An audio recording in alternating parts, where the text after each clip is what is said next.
What started as routine political television became a masterclass in composure when Marjorie Taylor Greene underestimated Jasmine Crockett. What unfolded next was so surgically delivered, so devastatingly calm, that it not only silenced Greene on national television, it sparked a digital wildfire. The studio lights cast their familiar glow across the polished desk, but the atmosphere crackled with an energy that had nothing to do with the cameras. Representative Jasmine Crockett sat poised across from Marjorie Taylor Greene, their contrasting demeanors already telling a story before either woman spoke. The host, a seasoned broadcaster with silver hair and practiced neutrality, had barely welcomed viewers before the undercurrent of tension became impossible to ignore. This was supposed to be standard political fare, the kind of Sunday morning panel that fills airtime between commercials. But everyone in that Washington, D.C. studio sensed something different brewing.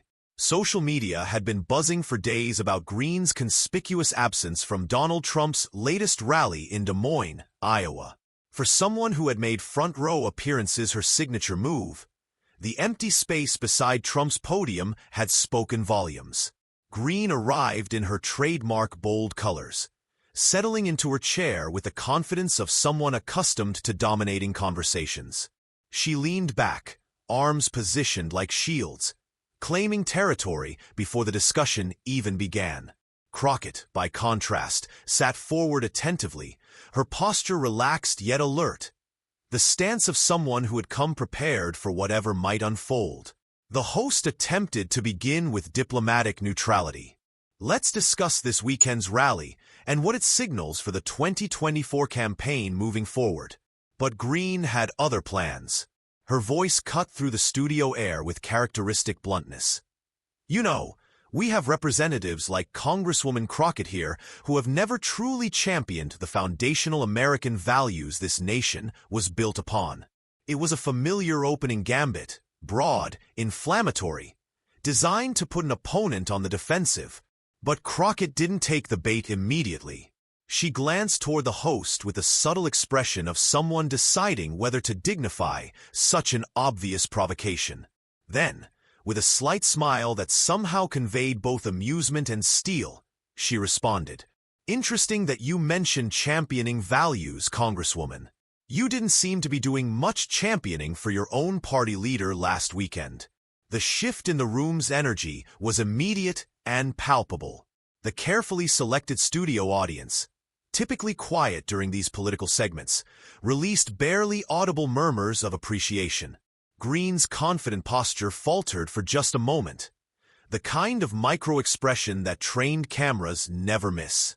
The host tried to maintain control of the narrative flow. "Well, Representative Greene, there has been considerable speculation." "Speculation," Greene interrupted, her voice sharper now, "is exactly what the media thrives on. They witness me at one event, notice my absence at another, and suddenly it becomes some grand conspiracy theory." But Crockett had already identified the weakness in Greene's defense. She allowed Greene to continue talking, letting the explanations accumulate without strong foundational support. Crockett understood a fundamental truth about moments like these. Victory doesn't belong to whoever talks the most. It belongs to whoever speaks at precisely the right moment with precisely the right words. When the host redirected the question to Crockett, her composure remained unchanged. Her voice carried the steady confidence of someone speaking absolute truth. "Look, I'm not here to speculate about anyone's personal schedule. But I do believe leadership means showing up consistently for the people you claim to represent. And when you don't, people take notice." The statement hung in the air like a challenge wrapped in reasonableness. It wasn't an attack. It was a principle, delivered with the kind of calm authority that makes accusations sound like observations. From the corner of the set, one of the producers made a subtle hand signal to the camera operator. "Stay focused on their faces." This was where television magic happened. Not in prepared talking points, but in those unscripted moments where authentic reactions broke through political masks. Greene's response came with a forced laugh that didn't quite reach her eyes. Oh, people notice all right. They notice when someone like you spends more time making headlines with your appearance than actually helping your constituents. It was a predictable pivot to personal attack. The kind of low blow that reveals desperation more than strategy. But Crockett's expression didn't even flicker. She leaned forward slightly, her elbows resting casually on the table. "You can certainly discuss my appearance if that's what you prefer," she said, her tone carrying just enough edge to cut without seeming aggressive. "But at least I'm still receiving invitations to stand behind my party's leader." The studio audience's reaction was audible this time, a mixture of surprised laughter and appreciative murmurs. The host shot a quick glance toward the control room, knowing they had just witnessed the kind of exchange that networks dream about. Greene's practiced smile tightened visibly at the corners. "Please," Greene said, her voice climbing in pitch. "You think I'm concerned about missing one rally? I was in my district conducting real work with real constituents." Crockett's eyebrow arched with theatrical timing. "Fascinating. Because I saw your own supporters on social media expressing confusion about your absence. It seems they were expecting you there too." By now, the host recognized that trying to redirect this exchange would be futile and potentially counterproductive. This was the kind of raw political theater that kept viewers engaged and generated clips that lived far beyond the broadcast itself. The foundation had been set. Crockett had positioned herself as the calm voice of accountability, while Greene appeared increasingly defensive. Every viewer could sense the dynamic tilting, and the most decisive moments were still to come. The television panel had been scheduled weeks in advance, but the timing proved either perfectly fortuitous or devastatingly unfortunate, depending on your perspective. Just 3 days earlier, Donald Trump had orchestrated one of his most significant rallies of the election cycle in Des Moines, Iowa. The state fairgrounds had overflowed with thousands of supporters, signs creating a sea of red and patriotic slogans, and media coverage that dominated news cycles for days. But the story that truly captured attention wasn't about who attended. It was about who was conspicuously absent. For years, Marjorie Taylor Greene had positioned herself as one of Trump's most visible and vocal champions. She was a fixture at his events, often securing prime real estate on stages, granting interviews to friendly outlets between speeches, and generating the kind of loyal social media engagement that political careers are built upon. This time, however, her absence was glaring. No backstage photographs, no front-row positioning, not even a brief video message to supporters. The empty space where she typically stood became more newsworthy than many of the speakers who actually appeared. Social media exploded with speculation. Conservative commentators quietly wondered, "Where's Marjorie?" while liberal voices openly speculated about potential fractures in the alliance. Political insiders whispered about behind-the-scenes disagreements, with some claiming she had been deliberately sidelined to make room for other rising Republican figures, while others suggested Trump himself had grown weary of the attention she diverted from his own messaging. Whatever the truth, the optics were undeniably damaging. And now, here she sat across from Jasmine Crockett in front of a national television audience, with that absence hanging over the conversation like an unspoken question mark. Crockett had recognized immediately what this meant. She had witnessed political careers both launched and destroyed in moments exactly like this one. A single unscripted exchange, handled with skill and timing, could permanently alter how the public perceived a political figure. Her preparation hadn't just involved reviewing policy positions. It had required studying the moment, understanding when to apply pressure and when to allow space for her opponent to make mistakes. The network producers had booked these two congresswomen precisely because they created compelling television. Starkly different political philosophies, contrasting communication styles, and enough documented tension between them to guarantee engaging exchanges. But none of them could have anticipated how much additional drama the Trump rally situation would inject into the proceedings. Before the cameras began rolling, the green room atmosphere had been telling. Crockett maintained her characteristic professionalism, greeting crew members warmly and reviewing her notes while sipping coffee. Greene, however, spent her preparation time pacing the hallway, phone pressed to her ear, her voice occasionally rising as she scrolled through what appeared to be social media mentions. A studio staffer later confided that she seemed to be reading critical tweets and growing increasingly agitated. Now, on live television, that Trump rally cast a shadow over every exchange. The host could attempt to steer discussions toward economic policy, voter outreach, or infrastructure projects, but the viewing audience had one primary interest. Why wasn't she there? Greene's strategy seemed to involve a combination of indignation and dismissal. "I go where I'm needed," she declared during one early exchange. "My time is valuable, and I don't need to prove my loyalty by attending every single rally." But Crockett was ready with a response that reframed the entire conversation. Nobody's asking you to prove loyalty every weekend. However, when you've built your entire political brand on being front and center at these events, and suddenly you're not, people naturally wonder. And the public deserves honest explanations. That final phrase, "the public deserves honest explanations," landed with particular impact. It transformed Greene's absence from a personal choice into something she owed her constituents, creating an expectation for transparency that she clearly hadn't prepared to meet. The camera operators understood they were capturing something special. They alternated between tight close-ups of Greene's controlled but visibly strained expression and Crockett's steady, unflappable demeanor. The visual contrast told its own story without requiring commentary. Across the country, in coffee shops, office break rooms, and living rooms, people were watching live. In Dallas, a group of college students gathered in their student union, initially only half interested, but now leaning forward as the verbal sparring intensified. In Phoenix, a retired couple who rarely agreed on political matters found themselves both chuckling at Crockett's quick wit and precise timing. The moment was resonating beyond traditional party lines.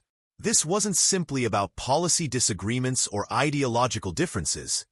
It was about preparedness, composure, and the ability to perform under pressure.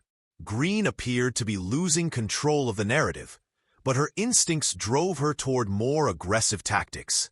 She attempted to shift the conversation to Crockett's voting record, trying to frame her opponent as out of touch with mainstream American values.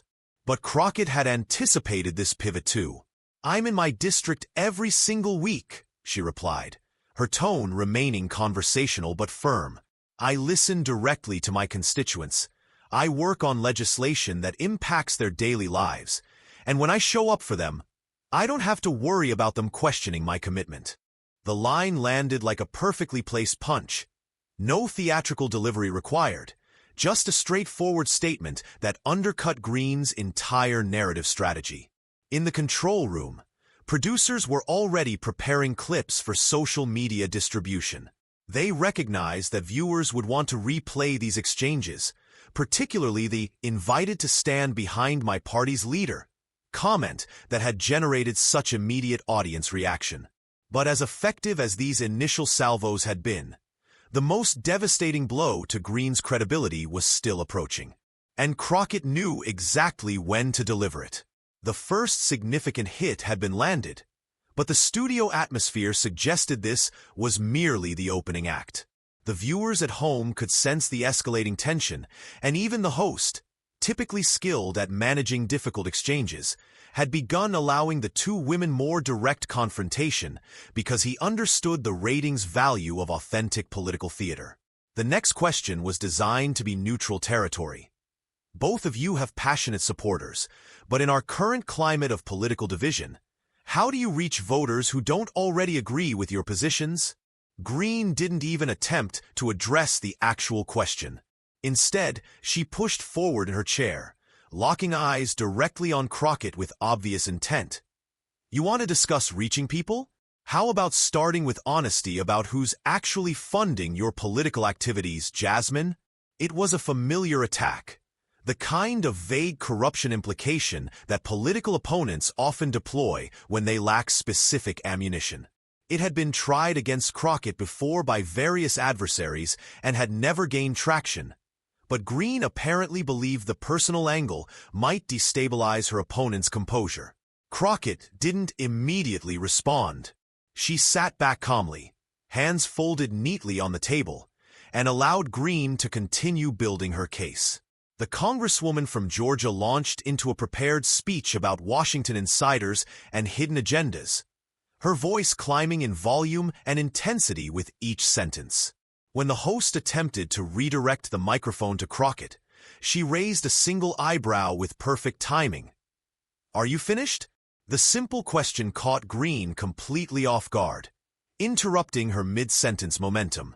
"Oh, I have plenty more to say. Because if you're done," Crockett continued smoothly, never raising her voice, "I'd like to point out that the people in my district know exactly what I stand for. They see me regularly, they hear from me directly, and they know I'll show up for them whether there are cameras present or not. Can you honestly say the same thing after last weekend?" There it was again. The Trump rally, returned to with surgical precision. Crockett had identified the weakest point in Greene's armor, and was applying pressure with the consistency of someone who understood exactly how to maintain an advantage. The host's eyes darted between the two women, clearly recognizing that his role had shifted from moderator to witness. The audience's laughter was louder this time, more sustained. Greene's smile had tightened considerably. "I already explained that I was working in my district, and your district was located in Des Moines that weekend?" Crockett asked, her tone light but her expression serious. The audience reaction was immediate and audible. Greene's jaw shifted. Not quite a full clench, but enough movement to signal that the jab had found its target. She turned toward the host, clearly attempting to redirect the conversation flow. But the damage was already accumulating. "This is exactly what's wrong with contemporary politics," Greene said, her voice carrying new strain. "People like her focus on appearances and photo opportunities, while people like me focus on substantive results." Crockett's response came without hesitation. "Appearances matter when you've built your entire career on them." The line was delivered with such casual precision that it took a moment for its full impact to register. The host actually leaned back slightly in his chair, as if giving the two women more space to operate. It was also the moment that began trending on social media platforms within minutes. Short enough for easy sharing, sharp enough to demand multiple viewings. For viewers watching at home, the exchange felt less like traditional political debate and more like witnessing two people with genuine personal history finally expressing thoughts they had been holding back. Crockett's calm delivery created an even sharper contrast with Greene's rising frustration, making every word she spoke seem more deliberate and controlled. Behind the cameras, one producer whispered to another, "We're keeping this segment live as long as possible." It was television gold, the kind of authentic confrontation that generates clips, commentary, and viewer engagement for weeks. Greene attempted one final pivot, gesturing toward Crockett with practiced political hand movements. "You want to discuss loyalty? I've been loyal to my voters from day one. I don't need anyone's approval, least of all yours." Crockett's smile was subtle but unmistakable. "Loyalty isn't about approval. It's about being where you say you'll be when it matters most." The way she delivered the line, steady, unflinching, without any hint of theatricality, made the studio feel smaller and more focused. It wasn't loud, but it carried tremendous weight. The host finally stepped in, thanking both women and attempting to transition to questions about bipartisan cooperation. But even as Greene began her response, viewers could observe that her attention was still partially trapped in the previous exchange. Crockett, meanwhile, sat quietly, allowing her words to resonate without any need for additional emphasis. The tension in that moment transcended politics. It was deeply personal. Crockett had effectively challenged Greene's credibility in front of a national audience, and she had accomplished it without raising her voice, losing her composure, or resorting to personal insults. That kind of contrast creates lasting impressions. Greene knew it too. For the first time since the segment began, she leaned back in her chair and crossed her arms defensively. Her eyes flickered toward Crockett repeatedly, but Crockett never looked back. She simply waited, watching the host, ready for whatever opportunity might come next. But Greene wasn't prepared to accept defeat. Her counterattack was building, and Crockett would soon need to decide whether to shut it down completely or allow it to consume itself. 20 minutes into the panel, the studio atmosphere had grown considerably heavier. The earlier exchanges had been sharp, but now both women were testing the boundaries of how far they could push without triggering host intervention. The next question about party unity was intended as a cooling-off period, but Greene had other plans. "Party unity," she began, leaning toward the camera with renewed intensity, "comes from having the courage to stand with your allies when it truly counts, not from making clever little comments on television." The remark was aimed directly at Crockett, bypassing any pretense of addressing general political principles. Crockett tilted her head thoughtfully, allowing the words to settle before responding. "I think we simply have different definitions of unity. Mine involves being consistent and honest with the people who elected me. Yours seems more focused on managing appearances." Greene's laugh was sharp and humorless. "Appearances? That's rich, coming from you." The audience made a sound somewhere between a gasp and nervous laughter. Everyone recognized that the gloves were coming off completely. Crockett didn't look away. "You can call it rich, but when I stand behind my party's leadership, I don't have to check social media the next morning to see if anyone noticed I was missing." The host cleared his throat, television's equivalent of a referee's warning. "Let's try to keep our conversation constructive," he suggested diplomatically. Greene nodded, but her eyes remained locked on Crockett. "Fine. Constructive. Here's something constructive. Maybe instead of obsessing over my schedule, you should focus on why your policies aren't connecting with working-class Americans." It was a broad, unprovable accusation designed to force Crockett into a defensive position about her legislative record. But Crockett had anticipated this strategy. "My policies connect just fine," she replied evenly. "That's why I can return home, hold town halls, and actually hear applause from my constituents instead of heckling." The personal nature of that response, the implicit suggestion that Greene faced hostile crowds in her own district, hit deeper than previous exchanges.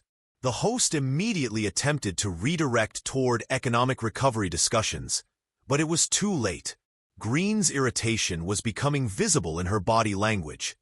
The way she gripped her pen, the subtle foot tapping under the table. The truth was that Crockett's unflappable composure was genuinely getting under Greene's skin. Television viewers could observe one congresswoman who appeared measured and focused, while the other seemed increasingly defensive. The more Greene pushed back aggressively, the more Crockett's quiet precision stood out by contrast. During a question about grassroots campaigning, Greene launched into an extended monologue about real Americans and fighting for freedom, her voice growing louder with each sentence. When she finally paused for breath, Crockett simply said, "That's certainly passionate. I just wish we'd seen some of it in Iowa." The audience laughter was longer and more sustained this time. Even the host's lips twitched before he caught himself. Greene leaned forward aggressively. "You think you're clever, don't you?" Crockett's expression didn't change. "No, I think I'm honest. There's a difference." It was subtle, but in that moment, Crockett completely shifted the power dynamic. The focus was no longer on defending her own positions. It was on questioning Greene's actions and consistency. In the control room, producers were already preparing clips for social media distribution. They understood that the Iowa comment would become the next viral soundbite. The remainder of the panel attempted to continue with normal political discussion, including input from the other guests at the table. But by now, they might as well have been background noise. Every camera angle returned to Crockett and Greene. Every viewer was anticipating the next verbal exchange. Greene seemed to recognize that she was losing control of the narrative. She tried engaging with the other panelists to break the direct confrontation, but Crockett skillfully maintained focus by connecting Greene's general statements back to her rally absence or her diminishing influence within the party. By the time the host called for a commercial break, Greene's expression was noticeably tense, her shoulders slightly hunched forward. Crockett, by contrast, sat back relaxed, hands folded, appearing as though she had all the time in the world. The moment the camera stopped rolling, Greene leaned toward Crockett just enough to avoid the microphones. "Enjoy your little moment," she said quietly. Crockett didn't turn to look at her. "I'm just telling the truth, Marjorie. The rest is up to you." When the red light illuminated again 30 seconds later, both women were smiling for the cameras. But only one smile appeared genuine. However, Crockett hadn't yet deployed her most devastating weapon. She was waiting for the perfect opening, and it was approaching faster than anyone expected. The second segment opened with a topic seemingly unrelated to Trump or rallies. At least, that was the host's intention. He introduced a discussion about public trust in elected officials, a phrase broad enough to be answered with standard political platitudes. But for Crockett, it was the opening she had been strategically waiting for.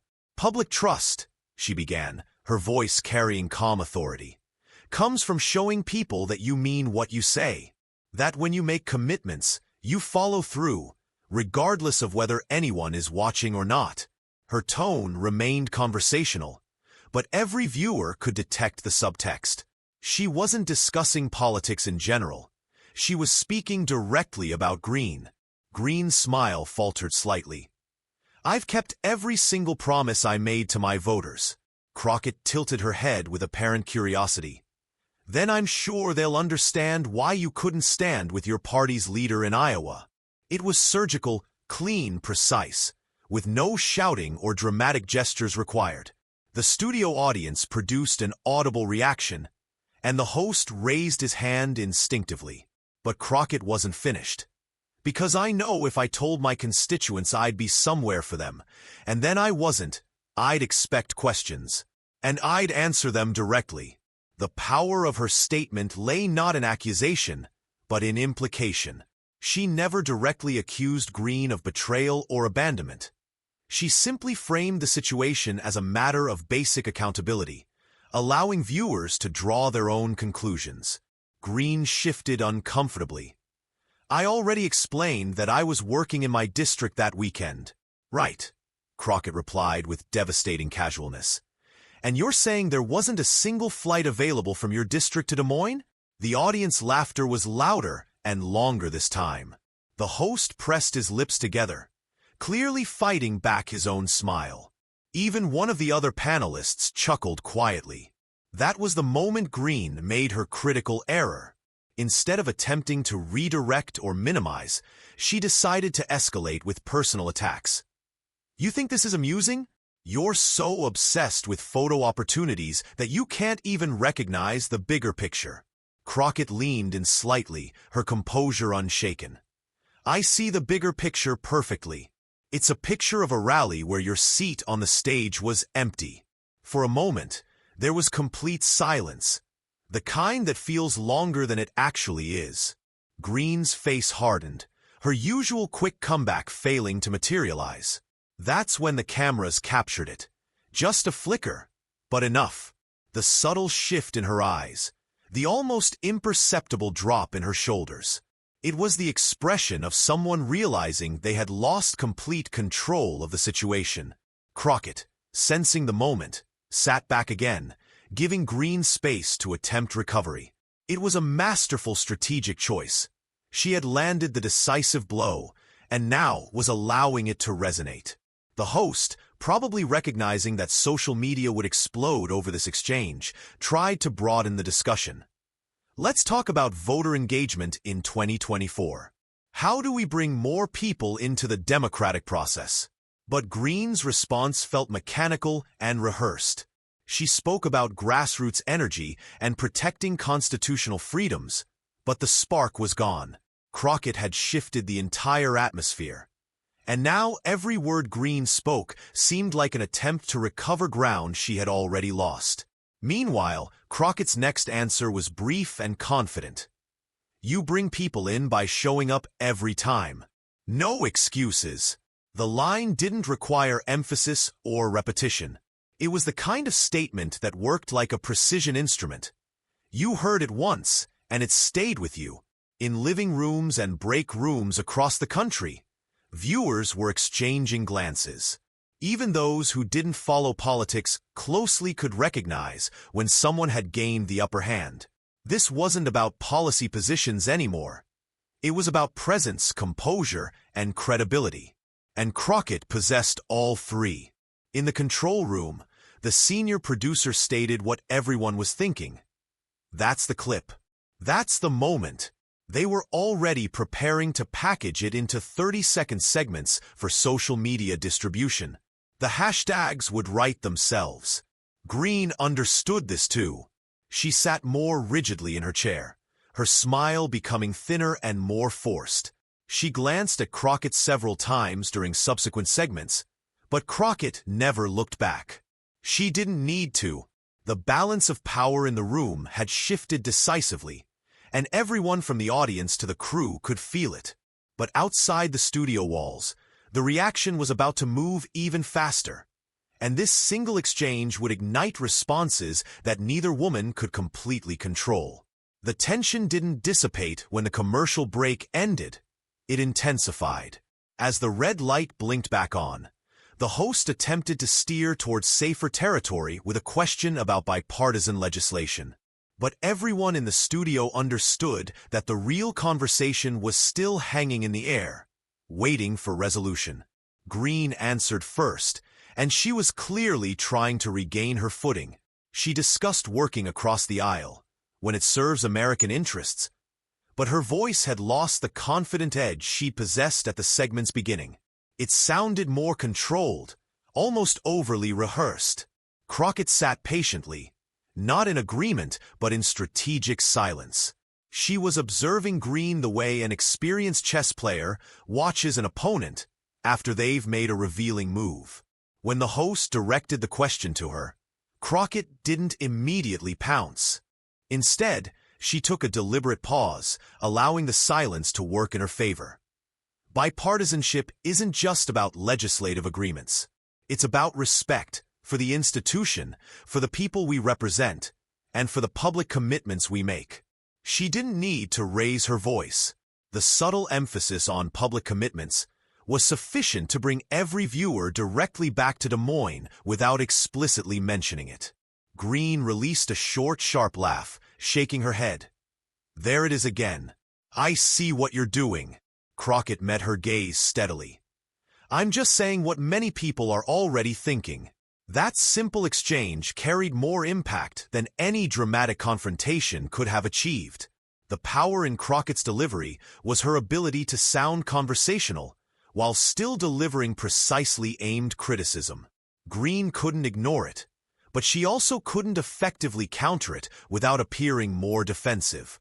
The other panelists attempted to contribute. One even made a light-hearted comment about campaign travel, but it was clear they weren't the story. Camera operators had abandoned any pretense of equal coverage, cutting back and forth between Crockett and Greene with the focus of a tennis match.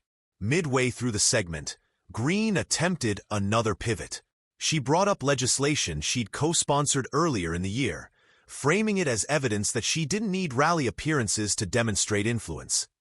Real work happens behind the scenes, she said, with a look that lingered too long in Crockett's direction. Crockett waited a beat before responding. I absolutely agree that real work happens behind the scenes. But showing up when it matters isn't about self-promotion. It's about keeping your word. The audience murmured again, and the host looked like he was preparing for another round of direct confrontation. But Crockett wasn't finished.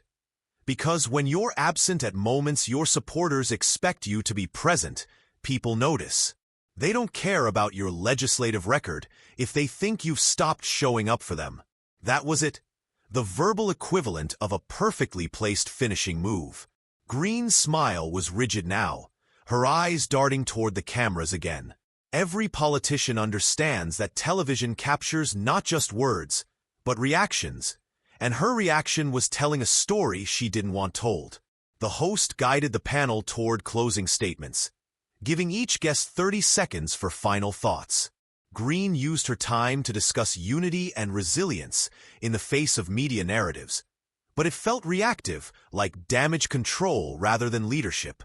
Crockett used her 30 seconds to thank viewers for engaging with the democratic process and to remind them to hold every leader accountable, whether you agree with their politics or not.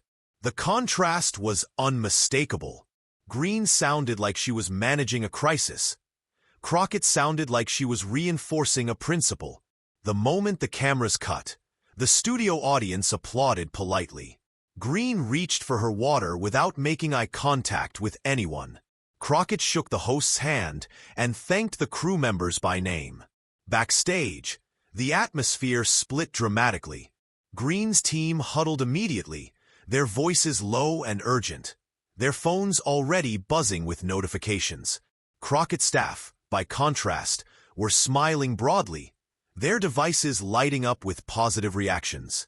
Clips from the exchange were hitting social media platforms before the segment had even concluded officially. The host caught Crockett in the hallway as she was leaving. "That was something else," he said, shaking his head with professional admiration. Crockett simply replied, "Just answering the questions." But outside the studio, the conversation was only beginning. The internet was about to transform this television exchange into something much more significant than either woman had anticipated. By the time Jasmine Crockett reached the curb outside the studio, her phone was vibrating continuously inside her bag. Every few seconds brought another notification, another ping, another buzz of digital reaction. She hadn't even made it to her car when one of her aides approached, grinning like he'd just witnessed his team win the championship. "It's everywhere," he said, holding up his phone with genuine excitement. "They're clipping the Iowa line. TikTok's already at 100,000 views, and that's just from one account." Crockett offered a small, knowing smile. That was fast. Fast was an understatement. In the control room, minutes after the exchange aired, the network's social media team had posted a 30-second clip featuring Crockett saying, "When I stand behind my party leader, I don't have to check Twitter the next morning to see if anyone noticed I was missing." The video had the perfect combination of clear audio, sharp delivery, and Greene's frozen expression at the end. Twitter, still buzzing with speculation about Greene's rally absence, exploded with reaction. Hashtags began trending immediately. Hashtag empty chair, hashtag Iowa no show, hashtag Crockett cuts deep, and even hashtag where was Marjorie. The platform's algorithm, detecting high engagement, pushed the content to more users, creating a viral snowball effect. On TikTok, political commentary accounts began stitching the clip with everything from analysis to pure reaction videos. One popular creator watched it twice consecutively, pausing to laugh before saying, "That's how you handle someone who comes for you. No shouting, just facts with a side of precision." Facebook, traditionally Greene's stronger platform, wasn't providing much comfort either. Even some of her regular supporters were asking direct questions in the comments sections of her recent posts. "Why weren't you in Des Moines?" The comment threads became battlegrounds, with supporters attempting to defend her met by screenshots of Crockett's most effective moments. By mid-afternoon, online news outlets had picked up the story. Headlines varied in tone but converged on the same narrative. Crockett outmaneuvers Greene in live TV showdown. Empty stage seats spark new questions, and viral clip shows Crockett's quick thinking against Greene. Even late-night comedy shows were incorporating it into their monologues. One host replayed the clip for his studio audience, then quipped, "Iowa is beautiful this time of year, unless you're Marjorie Taylor Greene, apparently." The audience erupted in laughter and applause. Crockett to maintain the high road, while the moment spread naturally across the digital landscape. Meanwhile, Greene's communications team scrambled desperately. That afternoon, her office issued a statement claiming Greene's absence from the rally was due to prior commitments with constituents in her district. But the explanation was frustratingly vague. Too vague for an age of political transparency. The problem with vague explanations in contemporary politics is simple. They invite audiences to create their own narratives. And people were imagining plenty. Speculation ranged from personal disputes with Trump's inner circle to being deliberately marginalized by other prominent Republicans. None of it required confirmation. The conversation had already shifted from why Greene wasn't there to how she handled questions about it. And in that arena, Crockett's composure had made all the difference. Cable news networks incorporated the story into their evening analysis panels. Political commentators played the clip in slow motion, dissecting Crockett's timing, her controlled facial expressions, and her ability to avoid direct insults while still making devastating points. One veteran anchor observed, "That's a textbook example of controlling the conversational framework, even under pressure." Even in locations far removed from political circles, the moment was generating discussion. In a Phoenix coffee shop, two women watched the clip on a smartphone, laughing before one commented, "She didn't even raise her voice." That's the kind of composure I wish I had during work meetings. For Crockett, the viral phenomenon wasn't simply about scoring political points. It was about shaping public perception. In the eyes of millions who viewed the clip, she appeared prepared, composed, and completely unwilling to be intimidated. Greene, by contrast, seemed defensive, rattled, and caught completely off guard. That kind of image transformation doesn't just last for one news cycle. It becomes part of your political identity. By evening, Crockett's team had analytics to prove it. Her Twitter follower count had increased by 30,000. Engagement on her Instagram posts had tripled, and reporters were requesting exclusive interviews. Grassroots political organizations were tagging her in posts praising her for holding leaders accountable regardless of party affiliation. Meanwhile, Greene's social media team was quietly deleting some of the more hostile comments from her accounts. But the internet preserves everything. Screenshots of the deleted remarks circulated alongside memes showing an empty chair on a rally stage with captions like, "Reserved for missing Congresswoman." One of Crockett's senior aides summarized the situation perfectly during their car ride to her next appointment. "It's not just that you won that exchange," he said. "It's that people believe you meant every word you said. That's what's resonating." Crockett glanced out the window at passing traffic. "Good," she replied simply, "because I did." But Greene wasn't prepared to accept defeat quietly. Her next move would take the confrontation off social media and back into the traditional spotlight, whether Crockett wanted it there or not. By the following morning, Marjorie Taylor Greene's team had developed a counteroffensive strategy. The viral clip wasn't disappearing, and ignoring it had already backfired spectacularly. Too many people had filled the narrative vacuum with their own interpretations, and the longer her office remained vague, the more damaging the speculation became. Her communications director booked her on America First Now, a conservative cable program where she could speak without aggressive pushback. The strategy was straightforward: control the environment, redirect the narrative, and frame the viral moment as mainstream media manipulation. When Greene appeared on screen, she wore a crisp navy blazer, her hair perfectly styled. The host greeted her with obvious warmth, giving her space to set her own terms for the discussion.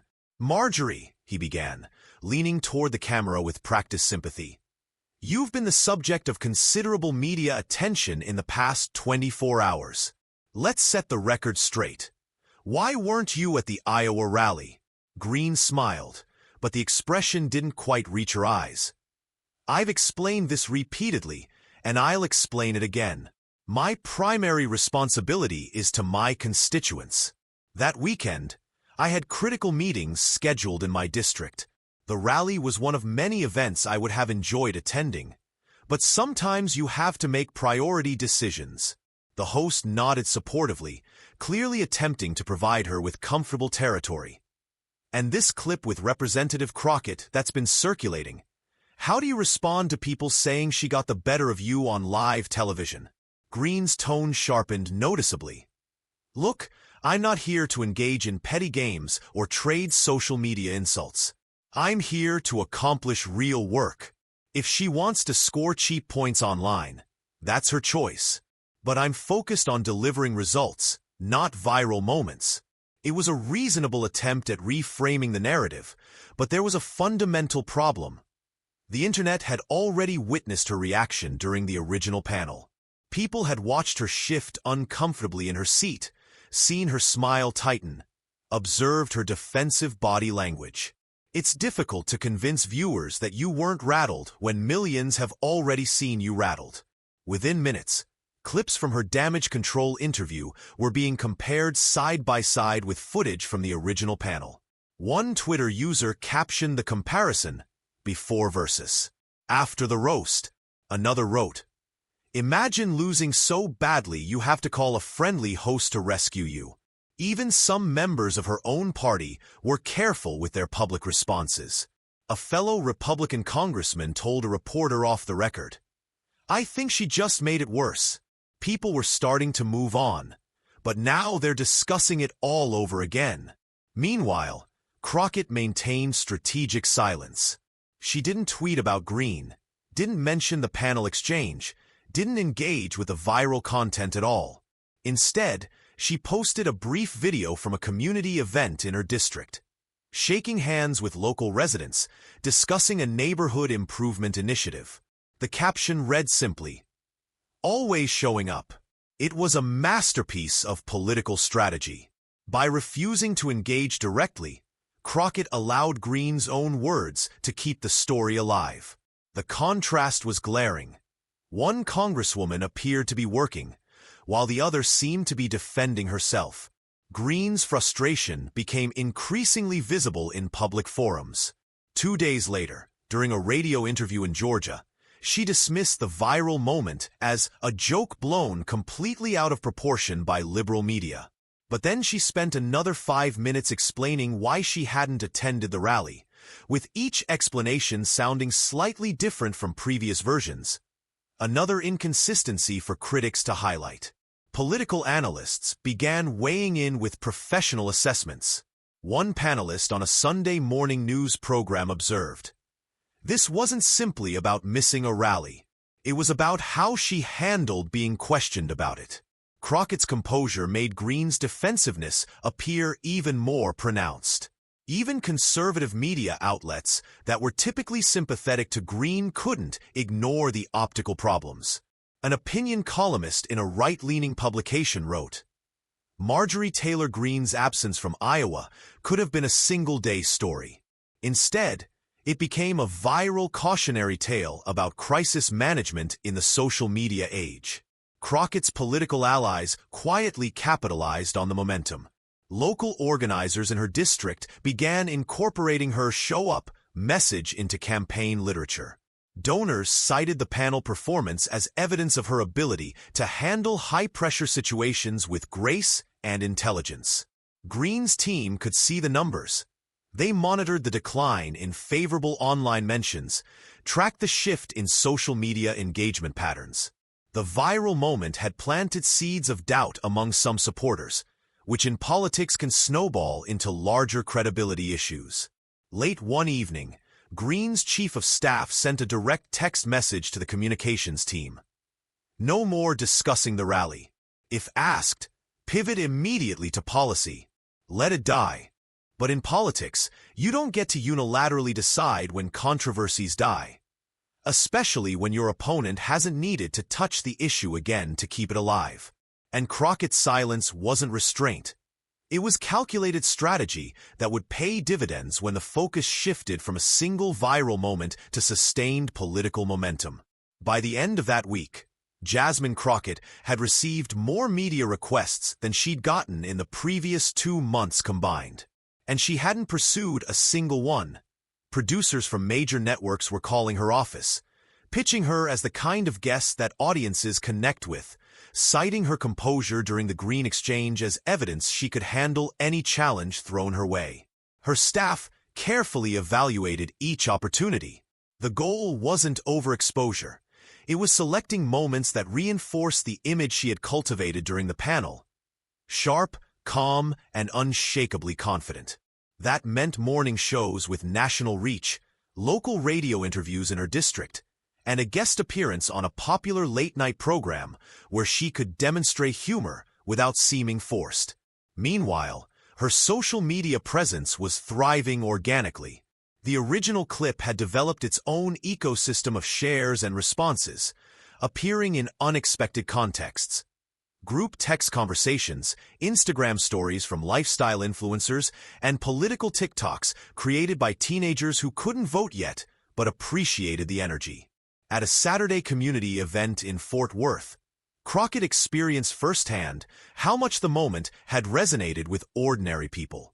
A retired teacher approached her information table, shaking her hand with obvious admiration. "I don't usually watch those political panels," the woman said earnestly. "But I saw you handle that Greene woman. You didn't yell, didn't lose your composure. That's how real leadership looks." Crockett smiled warmly. "Thank you. I always try to keep the focus where it belongs, on the people I represent." Later, as she moved through the crowd, a group of college students asked for a photo. One of them grinned and said, "Empty seat in Iowa, right?" The others laughed knowingly. Crockett didn't repeat the line, but she smiled for the camera with genuine appreciation. Behind the scenes, the visibility boost was generating measurable results. Her campaign fundraising page experienced a surge in small-dollar donations, mostly from new contributors outside her district. Her office reported increased volunteer sign-ups for upcoming events. Political action committees that had previously adopted a wait-and-see approach were now reaching out directly. All of this stemmed from a fundamental truth. Crockett hadn't just won an argument. She had demonstrated how she operated under intense pressure. In an era where shouting matches often dominate political coverage, her ability to deliver precise criticism without losing her composure stood out dramatically. Her political consultant, a seasoned strategist who had observed dozens of candidates rise and fall based on single moments, summarized it perfectly during a Monday morning strategy meeting. "People don't just remember what you said," he told her. "They remember how you made them feel. And you made them feel like you were completely in control." The appeal wasn't limited to Democrats either. A handful of moderate Republicans had sent quiet messages of respect through mutual contacts, noting that while they disagreed with her politics, they appreciated her professional demeanor. That kind of cross-party acknowledgement was rare and valuable in contemporary political discourse. Meanwhile, Greene's absence from Trump's rally had faded from news cycles, but the perception shift lingered prominently in political circles. She was now known as the congresswoman who had been caught off guard and outmaneuvered on live television. Labels like that might fade with time, but in the short term, they create shadows that affect every subsequent public appearance.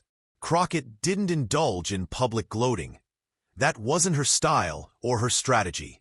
In interviews, when asked about the exchange, she consistently redirected conversations towards substantive issues: healthcare, education, infrastructure development. It made her appear disciplined and focused on governance rather than political theater. Her team understood that this restraint was crucial to keeping the clip alive in public consciousness. People could re-watch it without it feeling like a performance or rehearsed talking points. It looked and felt like an authentic moment of confidence and clarity during a heated political exchange. By month's end, Crockett had been invited to speak at a high-profile leadership conference in Austin. The invitation included a note from organizers. "We were impressed by how you maintained your principles with grace under pressure." She accepted immediately, and when she stepped onto that conference stage weeks later, she didn't mention Greene by name. She didn't need to. The audience already understood the story, and they were there because they wanted to hear from the woman who had owned that moment so completely. But Crockett also understood that moments like these weren't just about winning individual battles. They were about what you accomplished afterward and how you transformed one victory into sustained political momentum. Weeks later, the clip maintained its own digital life, resurfacing in the middle of unrelated political conversations whenever someone needed an example of how to stay composed while systematically dismantling an opponent's argument. By now, most politicians would have moved on, allowing the moment to fade naturally into internet history. But Jasmine Crockett understood something crucial about contemporary politics. Momentum is like kinetic energy. Once you have it, you don't just preserve it, you keep it moving forward. Her schedule reflected this understanding. She appeared in church basements in Fort Worth one day, speaking with local parents about after-school programming, and the next she was at renewable energy forums in Austin, collaborating with environmental advocates. She continued showing up in spaces where her presence mattered, and equally importantly, where her absence would be noticed. At a town hall one Thursday evening, a man in his 60s stood during the question period. "Congresswoman," he said, "I watched that panel where you faced off against Marjorie Taylor Greene. I'm not from your party, but I respected how you handled it. How do you maintain that kind of composure when someone's trying to get under your skin?" Crockett smiled thoughtfully. "It's straightforward, but not easy. I remind myself that every conversation, every exchange, is bigger than the person sitting across from me. It's about the people who are watching, the constituents I represent, and the example I set for them. If I lose my composure, I lose more than just the argument. I lose their trust." The audience applauded, not for any criticism of Greene, but for the principle she had articulated. That was the essence of her victory. Crockett hadn't just embarrassed a political opponent. She had demonstrated something people wanted to see more of in public discourse: strength without cruelty, confidence without arrogance. The lesson extended far beyond political circles. Her staff had begun hearing from educators, community organizers, and small business owners who referenced her panel performance in workshops and staff training sessions. One teacher wrote, "I showed my students your exchange with Greene as an example of how to debate respectfully and effectively. They were completely engaged." Greene, meanwhile, had largely stopped addressing the Iowa rally directly. She had moved on to other topics and controversies, but the panel clip continued to shadow her online presence. Whenever she posted something particularly provocative, someone would reply with a screenshot from the broadcast or a reference to the empty seat in Iowa. Privately, Crockett recognized that this kind of attention could be temporary. Public opinion shifts rapidly, and politics moves at breakneck speed. But she also understood that moments like this, when handled strategically, could leave permanent impressions that shape how people perceive you for years. As she prepared for another round of national interviews, her chief of staff leaned against her office doorway. "You know," he said, "we could have pushed that moment harder, made it all about her, kept the focus there indefinitely." Crockett looked up from her briefing materials. "And what would that have accomplished for the people I'm here to serve?" He didn't need to respond. He understood the strategy completely. Take the victory, but make it about something larger than personal politics. That's why, when she was invited back to another national panel 2 months later, she accepted without hesitation. She knew viewers would remember her previous appearance. She knew they'd be watching to see if she could deliver again. And she intended to, by maintaining the same approach that had worked before: thorough preparation, clear focus, and respect for her audience's intelligence. The lesson of her story wasn't complicated, but it was powerful. You don't have to shout to be heard. You don't have to humiliate someone to win an argument. And you don't have to chase every viral moment to create one that endures. Sometimes the most effective strategy is to speak truth clearly and let it stand on its own merit. That's why Crockett's Iowa moment resonated far beyond political insiders. It was universally relatable. Anyone who's ever been challenged, undermined, or provoked into confrontation understands the temptation to respond in kind. But Crockett demonstrated there's another path. Maintain your composure, speak your truth, and allow the other person to unravel themselves.